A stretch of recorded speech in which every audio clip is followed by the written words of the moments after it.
Although retirement means different things to different people, and not everyone simply drops everything and stops working in their 50s or 60s, there typically comes a time period where your income sources drastically change from one source to another, or from one to multiple sources.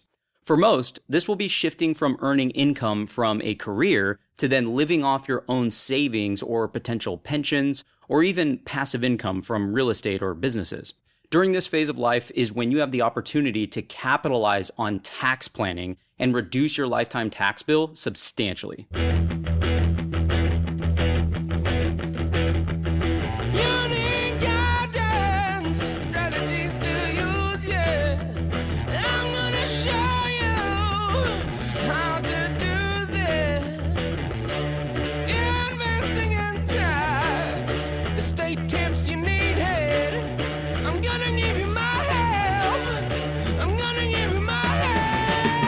Welcome, listeners, to the Retired-ish podcast. I am recording for you today from the lovely Hawaiian Islands.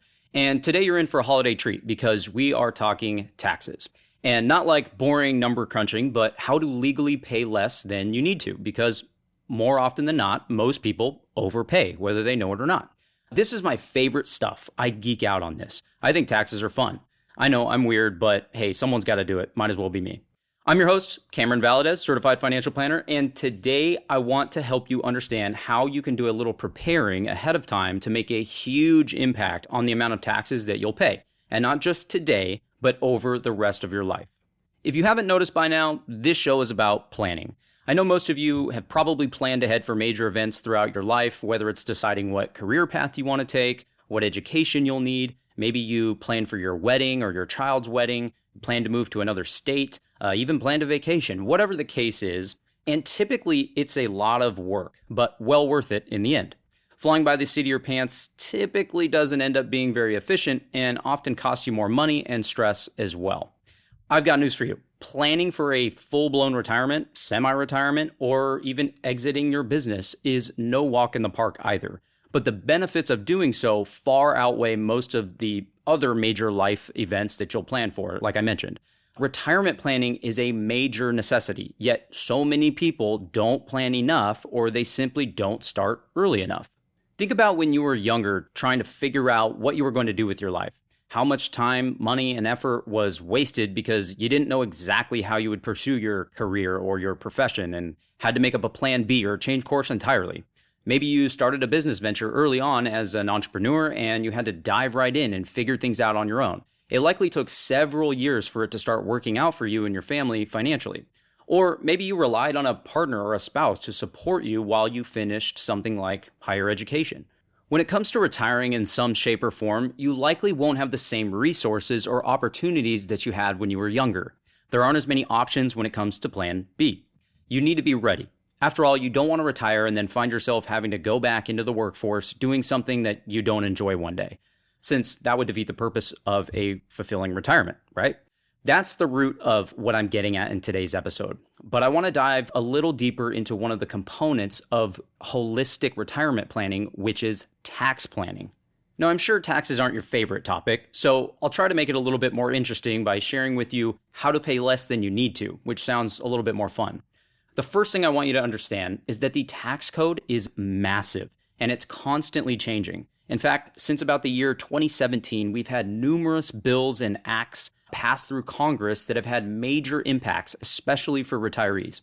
The good news is that you don't need to become a tax attorney, enrolled agent, or CPA to learn how to save more in taxes. You just need to be aware and be a good planner and implementer, or simply delegate those duties to somebody else.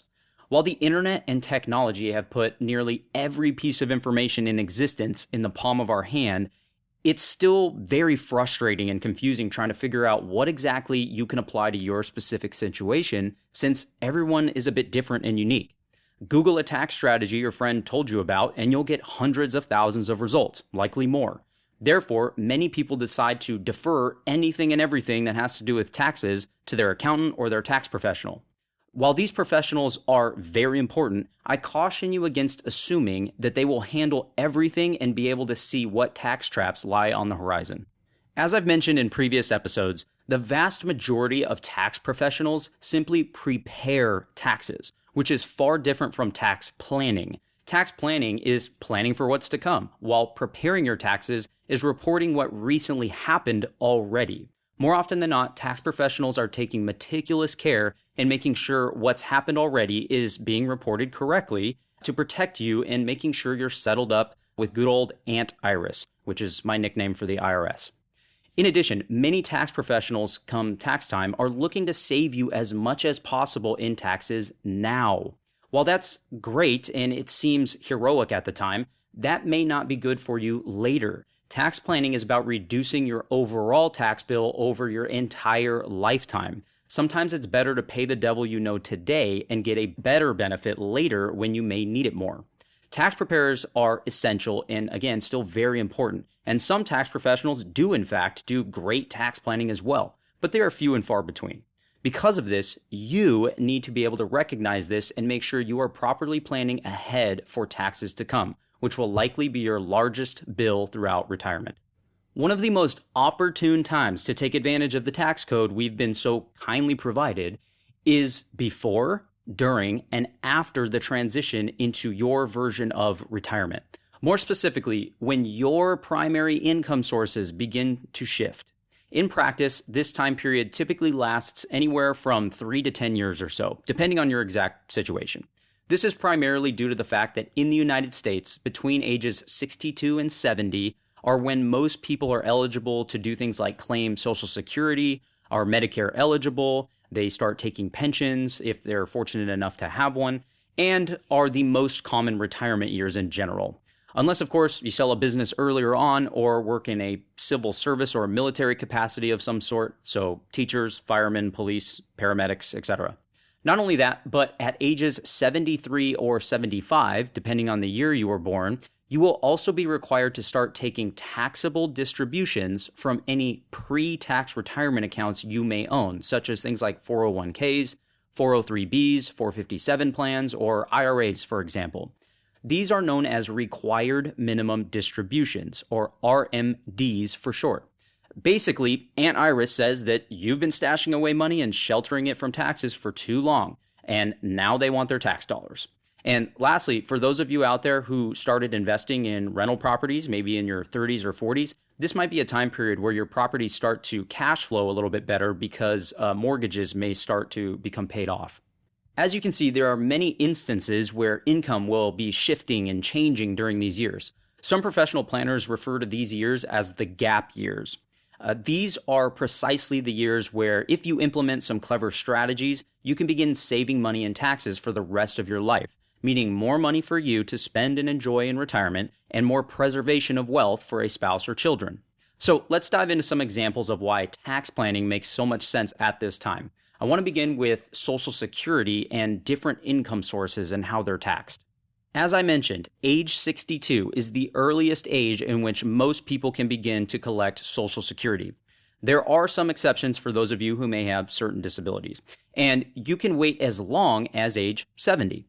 But just because you can take it early doesn't mean you should. Taking it as early as possible results in a permanently reduced benefit for life. And one of the trickiest things about Social Security benefits lies in the taxation of those benefits. At the federal level, Social Security can be either tax-free, 50% taxable, and at most 85% taxable, depending on the other income sources you have while collecting.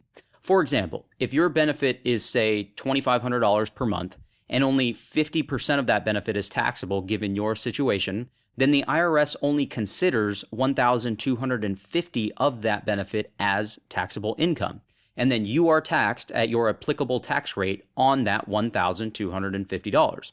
So if you're in the 22% tax bracket, you would owe, say, $275 in federal taxes on that monthly benefit. No matter what your income is, no one's Social Security benefit will be fully subject to taxation, which is a good thing. In addition, many states do not even tax Social Security benefits, period. But be sure to check if your state does, or if the state you're considering moving to in retirement taxes these benefits. Because the taxes you pay on your benefits depend on your other income sources, you might see how you may be able to do some cool planning here.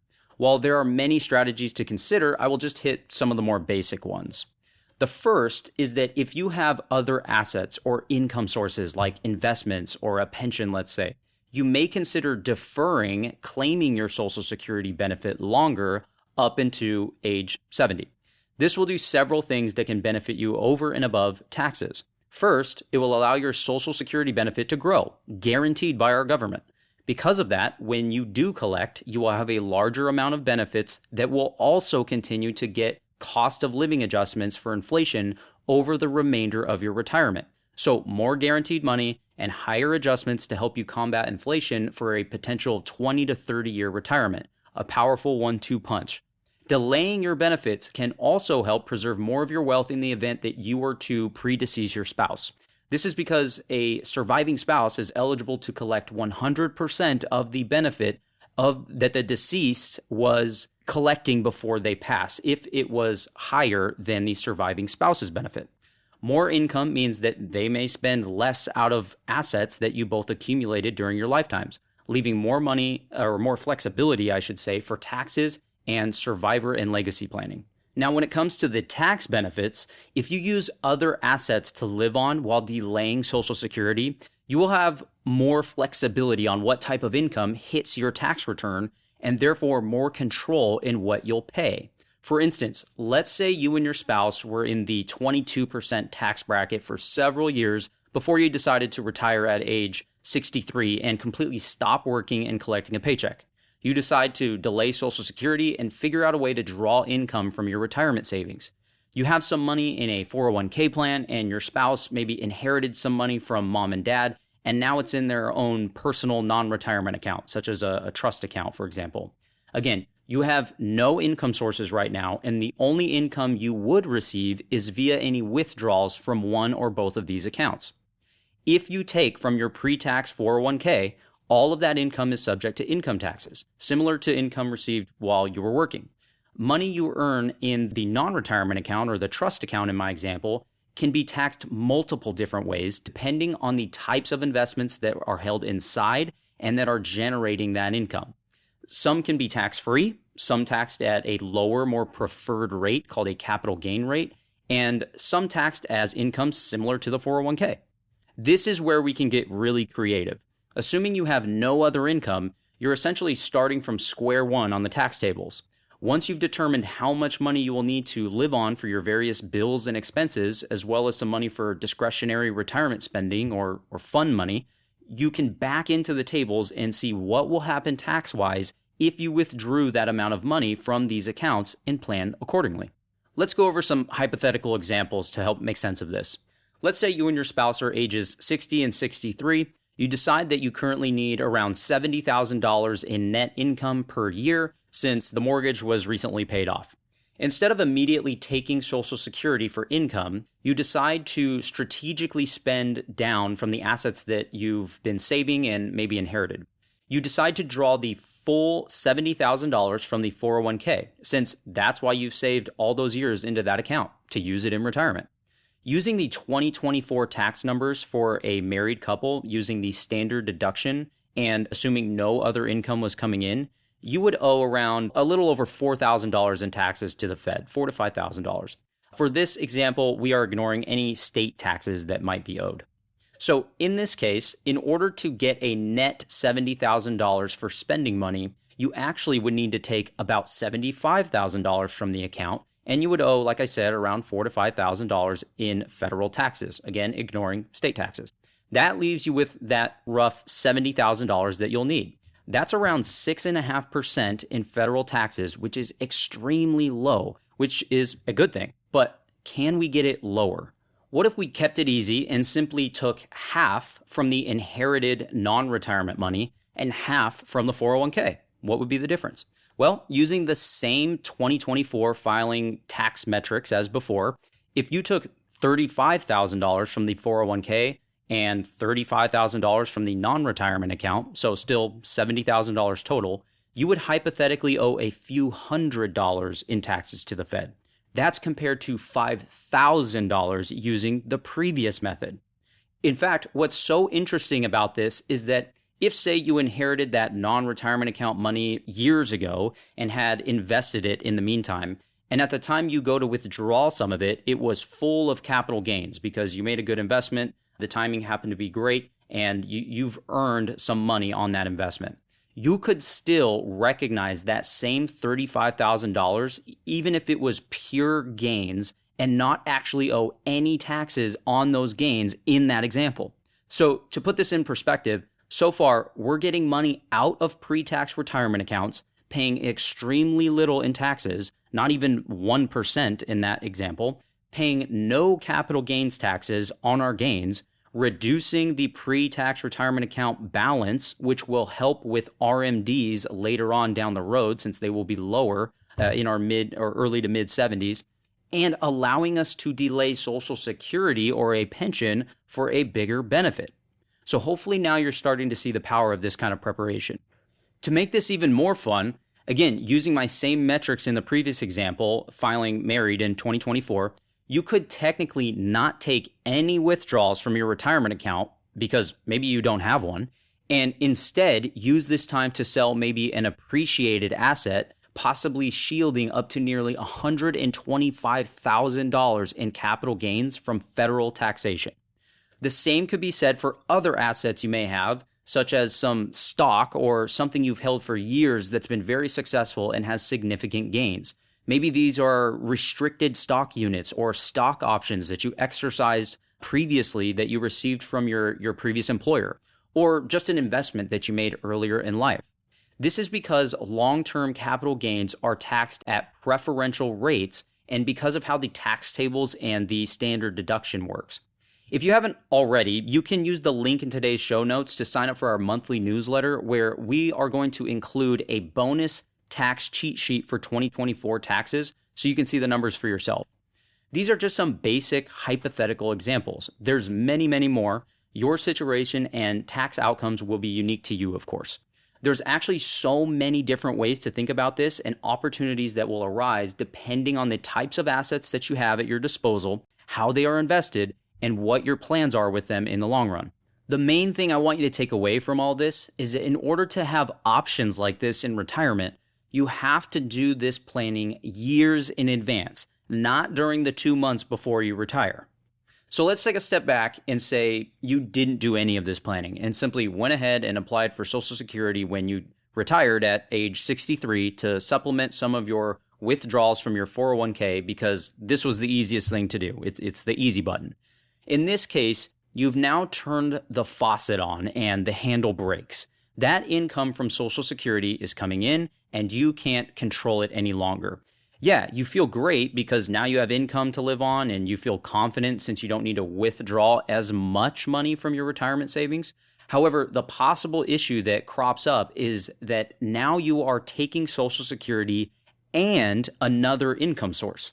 Depending on the amounts you need to take from that 401k and the size of your Social Security benefit, you may now be paying taxes on 85% of your benefits and possibly a higher tax rate on your 401k withdrawals. When looking at the income you receive net after taxes, which is all that matters, by the way, since that's what you'll have to spend at the end of the day, it may be similar to what you would be able to live on if you were to take from just the 401k or a combination of the 401k and the non-retirement account. All the while, you could have been delaying Social Security, which permanently grows your benefit, increasing the income to your spouse should you predecease them, and incurring a lower tax rate on the money coming out of your 401k as opposed to taking it out later. So you may be thinking, well, wait, if I delay Social Security and my benefit grows, won't I just have more income later and pay more taxes later? Now, this is possible, but again, with good planning, highly unlikely for several reasons. One of the tricky reasons is because as you spend down and live on the money from the pre-tax retirement accounts while delaying your Social Security, you are likely to be decreasing the balance of that account over that time frame that you're delaying. However, this will also depend on the investment performance of that account. Now, because that balance is likely decreasing over time, that means your required minimum distributions, those RMDs that kick in at age 73 or 75, will be smaller than they would have been otherwise, like I mentioned in the example earlier. This is because those minimums that you have to take are based on your age and the size of your retirement accounts. The larger the account, the more income you have to take and pay taxes on, whether you need it or not. The smaller the balance, the lower the required income that hits your tax return later on. On a side note, this is a prime example of something your tax preparer may not be able to account for, since they may not know that you even have this pre-tax retirement account or multiple, or how much is even in them. If you have simply been saving into it your whole life and haven't been making any distributions from it, which is the case for just about everyone up until they stop working, there are no tax forms that are generated for that tax preparer to see, and therefore they may not even know it exists. So how would they know to prepare you for those RMDs later in life? Well, they can't, unless of course this planning had been done well ahead of time. Another reason you may not pay more taxes later by having a higher Social Security benefit is because as you get into your later retirement years, you may have things like larger medical expenses than you've ever had before if, say, you needed care at home or in a facility of some sort. When you begin incurring these large expenses for health or these medical expenses, sometimes you're able to deduct a large portion on your taxes. Oftentimes, these are so significant that they can possibly wipe out your tax liability entirely, depending on your income. While I'm definitely not making the claim that everyone should be delaying a pension or Social Security as long as possible, there are many benefits to doing so depending on your situation. This is why tax planning is so important. To put all of this together into context, one example I see happen all too often is when someone has what I call the triple threat, sometimes the quadruple threat. This is for those of you who are fortunate enough to receive a pension from your previous employment or have sold a business, did a phenomenal job saving for retirement on your own, and have enough work credits to receive Social Security benefits. If you're in a situation like this, good for you. You're very lucky and have also made great financial decisions throughout your working life. However, that being said, if you don't do any tax planning, you are bound to pay more than you need to in taxes. In a situation like this, realize that as you age in retirement, your income will likely continue to grow, which is good for you financially, but can wreak havoc tax-wise. For example, you retire, you take your pension or collect income from your business, then you end up taking Social Security, then you reach RMD age and have to take large amounts from your retirement accounts, which, by the way, have been possibly growing even more all this time. This is the triple threat. If you also have, say, rental properties, that's the quadruple threat. You have all of these income sources that over time begin to stack on top of each other, and most, if not all of them, you cannot simply turn off or reduce.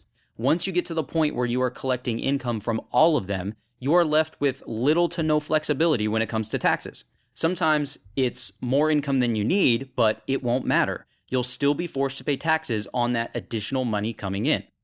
Because your income in these situations will go higher, you'll likely be kicked into higher tax brackets and likely be subject to surcharges on your Medicare premiums, which in my opinion is another form of tax. These are known as IRMA surcharges. IRMA, I-R-M-A-A, stands for Income-Related Adjustment Amounts. And they are surcharges that are tacked onto your Part B and Part D Medicare premiums. I will dive more into IRMA in a future episode, but just be aware that it is a tax that is often unseen and they can be very substantial and they are per person. So if you're married, they are for you and your spouse separately. These IRMA surcharge brackets are available on the 2024 tax cheat sheet as well when you sign up for our monthly newsletter. Lastly, I want to take a moment to go over the opportunity to do Roth conversions during these gap years. If you aren't familiar, a Roth conversion is a strategy where you take money from pre-tax retirement accounts like an IRA or a 401k and move that money into a Roth retirement account. When you do this, you will owe taxes on that amount that you convert in the year you do the conversion. This is to say that you will voluntarily pay taxes on that money now and pay the devil you know in order to not pay it later when income may be higher, as in my last example, or when tax laws may change and tax rates may go up. And just to give you a heads up, this is already going to happen starting in 2026. It's already in the tax law as of today. Now, a Roth IRA, for example, is a retirement account where the earnings on your investments inside of the account can accumulate tax-free, meaning that when you eventually take the money out, you pay no taxes provided you meet a few simple requirements. And by the way, I will add a link in today's show notes regarding those requirements.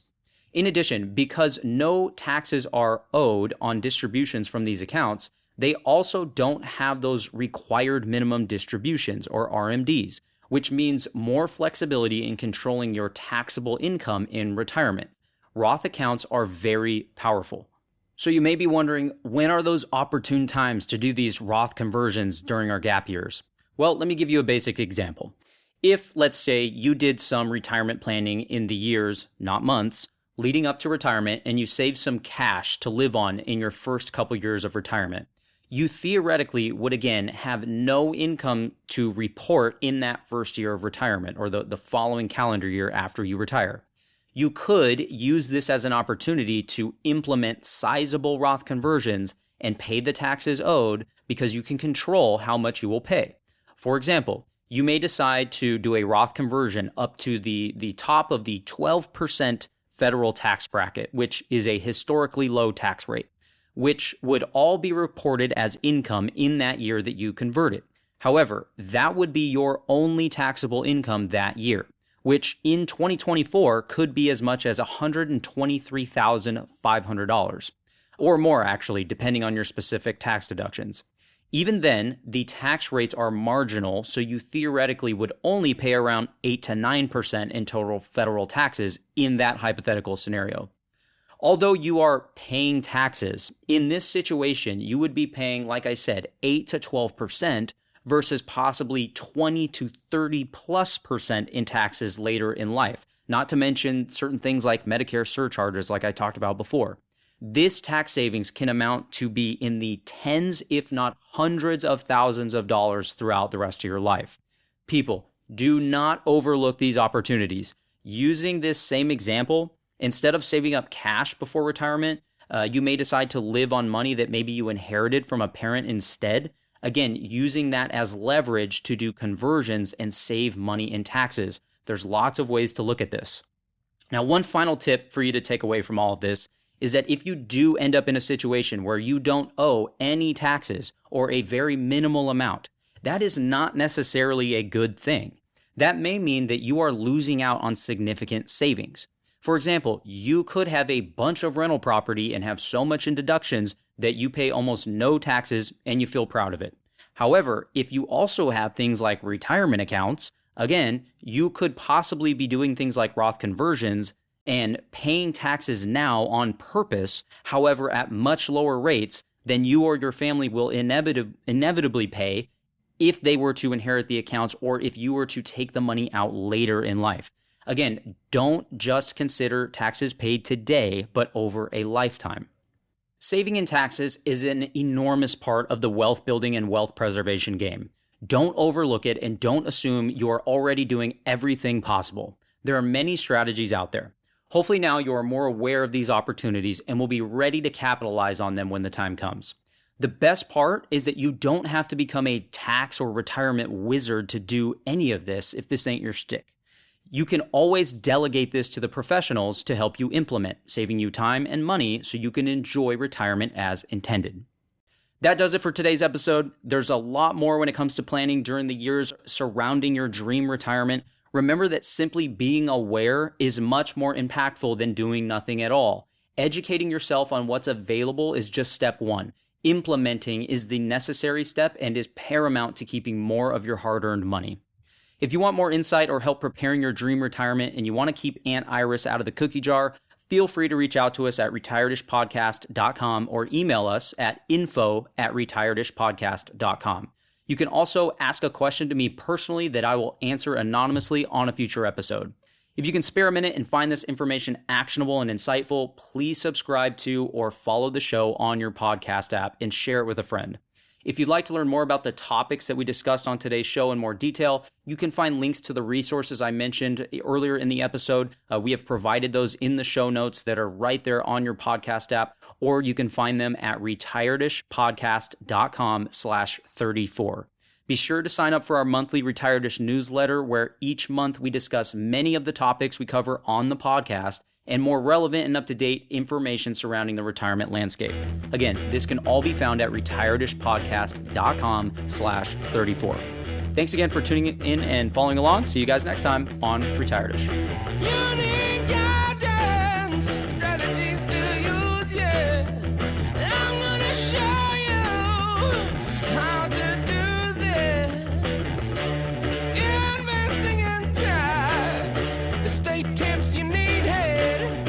I'm gonna give you my help. I'm gonna give you my help. Securities and advisory services are offered through LPL Financial, a registered investment advisor, member FINRA, SIPC. The opinions voiced in this podcast are for general information only and are not intended to provide specific advice or recommendations for any individual. To determine which strategies or investments may be suitable for you, consult the appropriate qualified professional prior to making a decision. Traditional IRA account owners have considerations to make before performing a Roth IRA conversion. These primarily include income tax consequences on the converted amount in the year of conversion, withdrawal limitations from a Roth IRA, and income limitations for future contributions to a Roth IRA. In addition, if you are required to take a required minimum distribution, RMD, in the year you convert, you must do so before converting to a Roth IRA. Investing involves risk, including the potential loss of principal. No investment strategy can guarantee a profit or protect against loss. Past performance is not a guarantee of future results.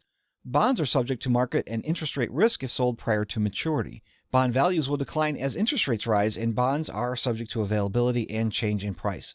Government bonds and treasury bills are guaranteed by the U.S. government as to the timely payment of principal and interest and, if held to maturity, offer a fixed rate of return and fixed principal value. Treasury inflation-protected securities, or TIPS, are subject to market risk and significant interest rate risk, as their longer duration makes them more sensitive to price declines associated with higher interest rates. Municipal bonds are subject to availability and change in price. They are subject to market and interest rate risk if sold prior to maturity. Interest income may be subject to the alternative minimum tax. Municipal bonds are federally tax-free, but other state and local taxes may apply. If sold prior to maturity, capital gain tax could apply. Neither LPL Financial nor its registered representatives offer tax or legal advice. Always consult a qualified tax advisor for information as to how taxes may affect your particular situation. Asset allocation does not ensure a profit or protect against a loss. There is no guarantee that a diversified portfolio will enhance overall returns or outperform a non-diversified portfolio. Diversification does not protect against market risk. This information is not intended to be a substitute for specific individualized tax advice. We suggest that you discuss your specific tax issues with a qualified tax advisor.